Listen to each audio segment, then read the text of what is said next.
Yo, YouTube, what's up with your boy? Sports and Fitness Rants. I'm back, guys. Click that like button. Subscribe to my channel. What's up, everybody? I got a good video for you guys today, man. Some great information, man. I want to talk about Michael Jordan taking things personal, guys. If you guys remember the Last Dance documentary that came out a couple years back, one of the biggest takeaways from that documentary was Michael Jordan taking things personal, right? Quote unquote, taking things personal. For a lot of the younger generation who didn't know Michael Jordan or watched Michael Jordan growing up, they didn't know the level of competitor that he was, the competitiveness that burned inside of him, and how he would take things personal sometimes, right? And it didn't matter what it was. It could be that, he didn't win the MVP trophy that season, or these reporters were picking against his team for a playoff series, or, somebody was doing some trash talking in the papers, or someone said something.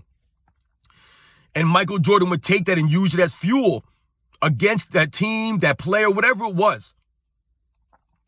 And if you remember, after that documentary came out, and, that was a big deal, Michael Jordan taking things personal. People were making memes about it, right, guys? People were making videos on YouTube about Michael Jordan taking things personal, and they cover certain, times in his career. But in my video today, guys, I want to talk about a time that Michael Jordan took it personal, that wasn't talked about in the documentary, that people don't talk about. It's a lesser known example of Michael Jordan, quote unquote, taking things personal.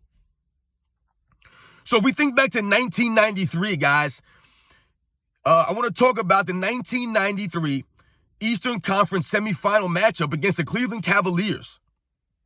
Right? The Bulls played the Cleveland Cavaliers in the second round that season of the playoffs. And if you guys remember, that season, the Cleveland Cavaliers acquired Gerald Wilkins from the New York Knicks. That's right, Gerald Wilkins. If you guys don't know who Gerald Wilkins is, he's the younger brother of Dominique Wilkins. And although Dominique Wilkins and Gerald Wilkins are light years apart when it comes to the offensive end, right?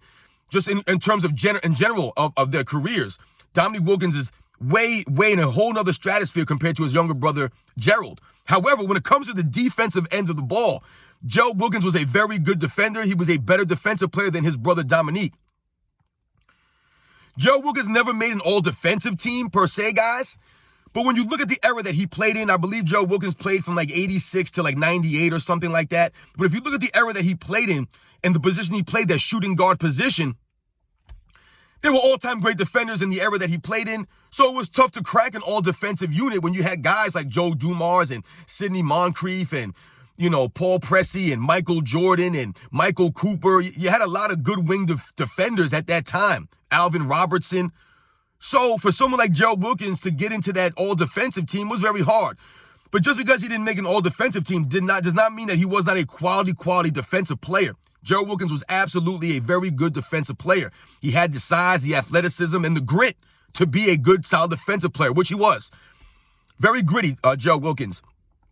But when you think about the Cleveland Cavaliers bringing in Gerald Wilkins in 1993 from the New York Knicks, if you guys remember at that time, Gerald Wilkins was being dubbed as the quote-unquote Jordan stopper. Literally, they were calling him the Jordan stopper.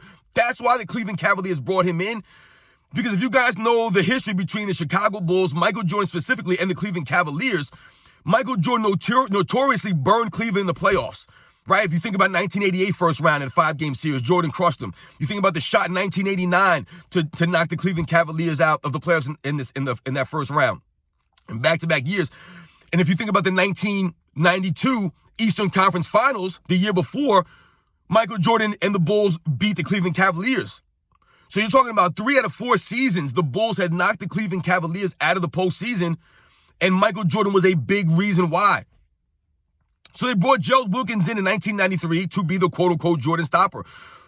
Now, going into that series, guys, Gerald Wilkins was doing a little bit of trash talk in the papers, guys. But he wasn't necessarily trash talking Michael Jordan. His direct quote was that he said that he believed that he guarded Michael Jordan better than anybody else in the league. That was his direct quote, guys. That he felt that he guarded Michael Jordan better than anybody in the league, anyone at that time. And you have to understand Gerald Wilkins' mindset when he says something like this. Like I mentioned, he had just came from the New York Knicks, right? and was traded to the Cleveland Cavaliers. And if you guys remember that 1992 New York Knicks team that Joe Wilkins was on, they had pushed the Chicago Bulls to 7 games that season, right, in the second round, right? It went 7 games. And Joe Wilkins was one of the main defensive players on Michael Jordan in that series, along with guys like a John Starks and others. But Joe Wilkins was the main defender on Michael Jordan. Don't forget, the Bulls also played the Knicks in the first round in 1991. Now, they would be swept by the Bulls, but Joe Wilkins had guarded Michael Jordan. Also, he was the guy in that series. So you're talking about 1991, 1992. Joe Wilkins has been guarding Michael Jordan in the postseason. And Joe Wilkins did a very commendable and admirable job against Michael Jordan. If you guys go back and watch those series, you watch some of the games. Like I said, Joe Wilkins was a very gritty, scrappy, hard-nosed defensive player, a great athlete. He was a high flyer. So that's where the confidence in Joe Wilkins came from, right? He had the confidence playing against Michael Jordan in 1991, playing against Michael Jordan in 1992, forcing the Bulls into a Game 7, being a hard-nosed, scrappy defender against Michael Jordan, making Michael Jordan work for everything that he got. Go back and watch the games, guys. You'll see what I'm saying. Joe Wilkins would block Michael Jordan's shot, right? Joe Wilkins would, be in the right position on Michael Jordan, draw charges and things like that. He would make Michael Jordan work. He would have to work for those points. So Joe Wilkins makes those comments going into the 1993 second-round matchup with the Bulls that he felt that he guarded Michael Jordan better than anybody in the league. And as a matter of fact, his older brother, Dominique Wilkins, caught wind of his comments in the paper and actually reached out to Joe Wilkins. And he told him, man, yo, what are you doing? He's like, you're awakening the sleeping giant. That's exactly what he said to his brother. And he would go on and tell his brother, listen, man, you don't have to do all this talking. If you're confident in your abilities, you're confident in the way that you play defense, then go out there and just play that way.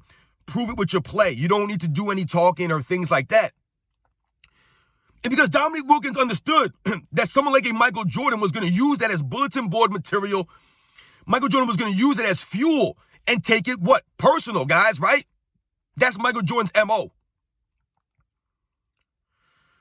So going into that game, Michael Jordan had a little something extra for Joe Wilkins. And now if you guys remember that Game 1, it was a very close game. As a matter of fact, if I remember correctly, guys, the Chicago Bulls team as a whole, besides Michael Jordan, Scottie Pippen, some of these other guys, B.J. Armstrong, these guys were not knocking down the shots. They were not playing good. I believe Horace Grant. I believe Horace Grant only played like 20 minutes in that game. He had to go to the locker room, if I remember. I think he had an ankle. He rolled his ankle or something like that. But he wasn't on the court that much. I think he only played like 19 or 20 minutes, guys. Scottie Pippen, I believe, scored 8 points or 9 points in that game. If I remember correctly, guys, it was a very highly contested game. I believe the Bulls won by 7 points. And Michael Jordan in that game scored 43 points, guys. 43 points. I believe he shot like, 16 for 30 or something like that. I think it was like 11-11 at the free throw line. He just had one of those games. But the point that I'm making here, guys, is in that game, the Chicago Bulls, Michael Jordan supporting cast wasn't really on that day. These guys were off. Like I said, Horace Grant was out in the locker room getting treatment. He only played, only 20 minutes in that game. And I believe Michael Jordan was the only player on that team that scored in double figures. I believe only one other player scored in double figures. If I remember, guys, I think it was B.J. Armstrong with 10 points. That was it. Like I said, Scottie Pippen, I think, had 9. Horace Grant, I believe, scored 7. So Michael Jordan literally had to carry the Bulls that game. So it was a perfect storm for Joe Wilkins, guys. Going into that game, Michael Jordan already had a little bit extra for Joe Wilkins, right? But, like I said, Michael Jordan's teammates weren't really hitting the shots that game. They weren't really on. So the burden became more on Michael Jordan to score points, like most times it was. And that was just a perfect storm, like I said, guys, for Joe Wilkins, who did a little bit of trash talking, who felt confident in his abilities, which he should, to guard Michael Jordan. And Michael Jordan went out there and torched Joe Wilkins for 43 points. And Joe Wilkins had a very good game, man. He played a very solid game. He had a very good series, a solid series, man, putting up points. I think he averaged like 16 or 17 points in the series.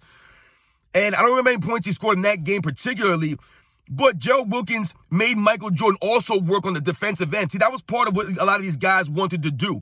They didn't want Michael Jordan to rest on defense. So they would attack Michael Jordan on defense constantly so that they would try to tire him out for offense.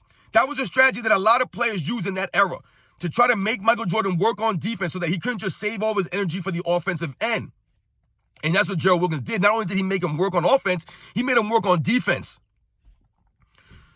But like I said, guys, it was a perfect storm. And if you guys remember that game, there were several instances where Michael Jordan was going at Gerald Wilkins, and you could see that he had a little extra for Gerald Wilkins at certain parts of that game.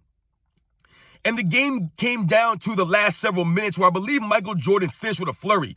He finished with a typical Michael Jordan fourth quarter flurry, and the Bulls ended up winning, like I said, I believe by 6 or 7 points. And like I said, Michael Jordan was the only player, I believe, to score in double figures. I think maybe B.J. Armstrong had 10 points, but that was it, guys. No one else scored in double figures besides Michael Jordan. He did a carry job in that game, man. And if you guys remember, there was a time, you probably have seen the highlight of Michael Jordan, mouthing, "He can't guard me. He can't guard me." That was in the 1993 Eastern Conference second round against the Cleveland Cavaliers. He was talking about Gerald Wilkins not being able to guard him because he heard what Gerald Wilkins said in the papers. He knew what Gerald Wilkins said in the papers. So, guys, this was a lesser known time that Michael Jordan took it personal, that people don't really mention much. But Gerald Wilkins doing some talking in the papers, feeling that he guarded Michael Jordan better than anybody in the league at that time, gave Michael Jordan a little extra motivation. And the Bulls were going to win that series 4-0. If you also remember, guys, that game 4, Michael Jordan hitting the game winner, right? With zeros on the clock, Michael Jordan hitting the game winner on Gerald Wilkins to win the series, right? That was in game 4, Michael Jordan hitting the turnaround fadeaway on Wilkins. If you guys remember that play, Joe Wilkins actually stripped Michael Jordan before he could get into his move. He knocked the ball out of Michael Jordan's hand. Michael Jordan had to recover the ball, regather, turn around and shoot the fadeaway jump. Wilkins right in his face. And he sinks the shot, and the Bulls were going to win the series 4-0. That was another game winner. That was what they called the shot part 2 by Michael Jordan in the 1993 Eastern Conference semifinals, game 4. So when you think about Michael Jordan and Gerald Wilkins, and you think about what Gerald Wilkins said, when you think about people guarding Michael Jordan at that time, guys, in that era, Michael Jordan used to always say that he believed that Joe Dumars guarded him the best, right? That was like the toughest matchup he had, was going against Joe Dumars. And Joe Dumars is one of the greatest defensive shooting guards of all time, and it's specifically of that era. So when you think about someone like a Joe Dumars, you think about guys like Alvin Robertson, you think about guys like Sidney Moncrief, you think about guys like Michael Cooper, you think about guys like Dan Marley, you think about guys like Gary Payton, you think about guys like Gerald Wilkins, you think about some of these defensive wing players, these perimeter defensive guys of that era, and these guys, the way that they guarded Michael Jordan. Gerald Wilkins guarded Michael Jordan very well. Gerald Wilkins used to watch film, excuse me, guys. He would watch film on Michael Jordan all the time, routinely watching film, getting ready for the matchup against Michael Jordan. These guys were students of Michael Jordan because they respected his greatness, and they knew that they had to bring their A game every single night that Jordan was on the floor. So these guys would study his moves, study his tendencies, see where he liked to get the ball, see where he liked to shoot from. All these things, these guys would study this stuff. And Joe Wilkins did that, which is why he was so effective on Michael Jordan, which is why he made it tough for Michael Jordan. Go back and watch like the 1991 series against the Knicks, the 92 series against the Knicks, the 93 series against the Cavaliers with Joe Wilkins guarding Michael Jordan. Joe Wilkins was very good. He was good. He wasn't great, but he was very good. And, guys, for someone like a Michael Jordan, when we talk about taking things personal, it wasn't that Michael Jordan needed this extra fuel, but what it did was Michael Jordan oftentimes, always tried to stay within the framework of the offense, right? He tried to always stay in the triangle system. He tried not to deviate too much from the system, right? Because it would take away from the team concept. That was Michael Jordan's greatness. He understood that. But there were also times where things would get personal for him, right? And like I said, in that game, it was just a perfect storm. Scottie Pippen and the rest of the Bulls, they were not shooting great in that game, and Michael Jordan had to take more of the offensive burden on. So it ended up being perfect for him because he was able to deviate a little bit from the triangle system and attack Joe Wilkins more because they needed him to score. Like I said, he scored 43 points, guys. They won by 6 or 7. Like I told you, no one else scored in double figures except I think B.J. Armstrong with 10. So that showed you that Michael Jordan had to basically go out there and score those points for the Bulls to win this particular game. And I believe other than game 2 of that series, every game was a 6 or 7 point win. And obviously that game 4, like I said, it was a 1 point game or 2 point win for the Bulls on Michael Jordan's last second shot. So it was a close games, except for I believe game 2, I believe they won by like 20 points or something like that. But the series was close, even though it was a sweep. And Gerald Wilkins paid the price. So guys, I hope you enjoyed the video. I hope I gave you guys a little bit of information. Maybe you guys did not realize that Gerald Wilkins said that he guarded Michael Jordan better than anybody in the league. And you know, guys, what's funny? After the game, right? After that game 1, when Michael Jordan had the 43 points and he put it on Gerald Wilkins, he did. There were some moves in there that he put on Gerald Wilkins, man. He really shook him out of his jaws, man. And like I said, he was doing a little bit of trash talking. And Gerald Wilkins, like I said, he played tough. He came back at Michael Jordan. He had several dunks in that game. But after the game, Michael Jordan, they interviewed Michael Jordan at the scorer's table, right? And the broadcasters, they had him there and he had the headset on and they were asking him questions about the game. And they specifically asked him if he heard what Gerald Wilkins had said in the papers. And Michael Jordan said, yeah, he heard what he said. He saw his quote. And he took the challenge. He took it as a challenge because he said he respected Joe Wilkins' ability on the defensive end. And he gave Joe Wilkins credit for his defense. And he said that tonight was just my night. And I'm sure he'll be back the next game. And I'll be ready to go. That's what he said, man. He respected Joe Wilkins, man. Michael Jordan took all challenges. And he accepted that challenge that Joe Wilkins laid out there. He felt he guarded him the best. All right. You're going to have to come out here and prove it against me then, man. Because I'm going to have something for you. And that's what happened in that game. That's what happened in that series, man. And it was just another chapter of the Michael Jordan versus the Cleveland Cavaliers saga that was the early 90s or late 80s into the early 90s. Like I talked about, guys, 1988, 1989, 1992, and now 1993. Michael Jordan's Chicago Bulls ended the Cleveland Cavaliers season. 4 years, 4 seasons out of, I believe, 4 out of the last 6 seasons at that point. They had ended the Cleveland Cavaliers in the postseason due to Michael Jordan's greatness. So like I said, guys, I hope you enjoyed that video, man. Michael Jordan taking it personal in the second round of 1993 Eastern Conference semifinals against the Cleveland Cavaliers. Gerald Wilkins telling the newspapers that he guarded Michael Jordan better than anybody in the league. Now listen, guys, at that point in 1993, he might have been correct. He might have been the best defensive player on Michael Jordan that season at that position. I would also put in, John Starks guarded Michael Jordan very good in the postseason that year in the following round against the Knicks, right? We remember John Starks and the Knicks facing the Bulls in the Eastern Conference Finals that same season. But Gerald Wilkins felt he guarded Michael Jordan better than anybody else in the league. And Gerald Wilkins was a very capable defender. So shout out to Gerald Wilkins, man, for having confidence himself, all right? And shout out to Michael Jordan, man, for always taking things personal, for always raising his level of play, for always looking just for a little bit of an edge to come after people, to come after whatever the situation was, man. That was one of the reasons that we appreciated Michael Jordan. That was one of the biggest takeaways from the Last Dance documentary that a lot of people forgot about or didn't even know. That Michael Jordan would take these things personal. He would make up things to take personal oftentimes, sometimes, guys. Because that was the competitiveness, the obsessive mind that he had. Just amazing, guys. Michael Jordan always taking things personal.